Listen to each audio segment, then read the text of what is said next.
Сайн байцгаана уу та бүхэндээ энэ өдрийн мэндийг хүргэе. 365 өдөр гайхамшигтай хамт подкастын маань 82 дахь дугаар буюу наадмын эхний өдрийн дугаар эхэлж байна. Та бүхний итгэлтэнд панда байна. What wisdom can you find that is greater than kindness? Jean-Jacques Rousseau. За энэ хүмүүсийн нэрийг зөв уншиж байгаа гэдэгт итгэлтэй биш байна. За тэгэхээр хэдүүл өнөөдрийнхөө версэдийг хийсэн. Jean-Jacques Rousseau гэнэ монголоор бол гэдэг хүний талаар ярилцгаая.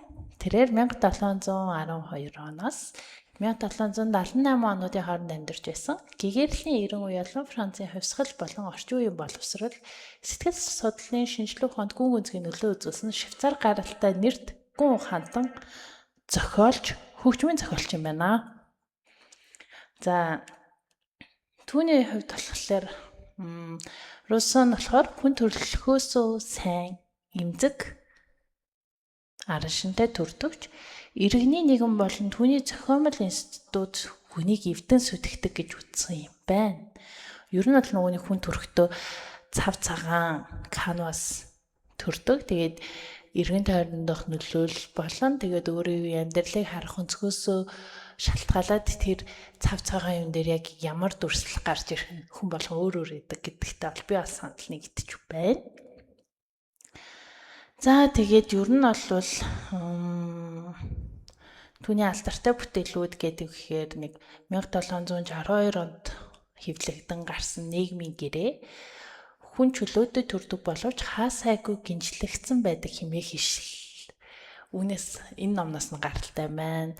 Эмил буюу боловсролын тухай гээд 1762 онд мөн хүүхдийн байгалийн хөгжлийн үе шатыг хүндэтгсэн хүүхэд төвтэй сургалтыг дэмжсэн сургууль өмжлөх ухааны томоохон бүтээлэг гаргаж ижээ. Тэгэд 1782 онд болохоор намжлал гээд өөрийн амьдралыг илэн далангүй өгүүлсэн орчин үеийн намтар зохиолын төрлийг үндэслэн нэг тийм зохиолоо хэвлүүлэн гаргаж байсан юм байна.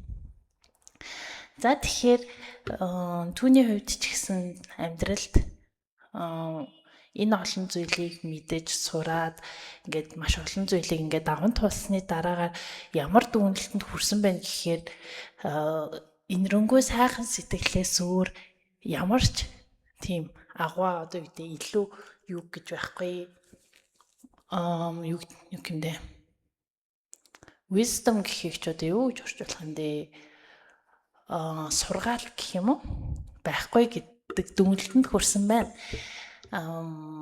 Хэдүүлээ ер нь бол өнөөдрийг хүртэл одоо ингээ бүхэл бүтэн 82 дахь дугаар дээр явж байгаа гэхээр нэг 3 дахь сартаа ороо явж байна гэх. Тэгээд ингээ харахад бид бүхний амьдрал ер нь бол нөгөө нэг маш олон хэцүү зүйлс үнэхээр их тохиолдож байгаа. Нийгмийн байдал ч гэсэн жоохон тогтворгүй ч юм уу тийм зүйл байгаа ч гэсэн тэр дундаас сайн сайхан зүйл хүний сайхан сэтгэлийг олж харна гэдг нь өөрөө нөгөө нэг тэр яг бидний нөгөө нэг удирдлагаас гадуур болж байгаа жоохон сөрөг зүйлсүүдийг зогсоохгүй ч гэсэн тодорхой хэмжээнд бид нарын сэтгэл зүйн хувьд гэх нэг арай эерэг байх нөхцөлийг бүрдүүлэх юм аа гэдэг одоо нэг тийм миний хувьд бол тийм дүгнэлтэнд хүрч байгаа юм л та. Өнөөдрийн байдлаас ингээ харахад тэгээ цаашдаа бас ижил төстэй юм перцептод гарч ирэхээр ер нь бол энэ маань улам баттгагдах болов гэж асуудж байна. За тэгээд өнөөдөр 7 сарын 10 буюу наадмын өдөр. Тэгээд наадмын эхнээс эхлээ нөгөө манай наадмын барилтаа эднэр сурах хараа тийм цагаан хараа эхэлсэн байсан тий. За тэгээд ингээд наадам маань сайхан эхлээд өстөж ингээ харсан чинь налаагаал тэнгэрч яасан сайхан цэлмэгийн тий. Ингээ сайхан наадмуудын маань өдөр амралтын маш урт амралтын өдрүүд эхэлж байна. За тэгээд энэ урт амралтын өдрүүдээ хэдүүлээ аль болох сэтгэл зүйгээ эерэг байлгахын тулд бусдад инрэнгөө сайхан сэтгэлээ гаргаж яваарай гэд өнөөдрийнхөө дугаарыг үгээрээ өндөрлцгөөё. Энэ хүртэл хамт байсан та бүхэндээ баярлалаа. 365 хоногийн турш чамтай хамт байх чиний итгэл таамт Панда.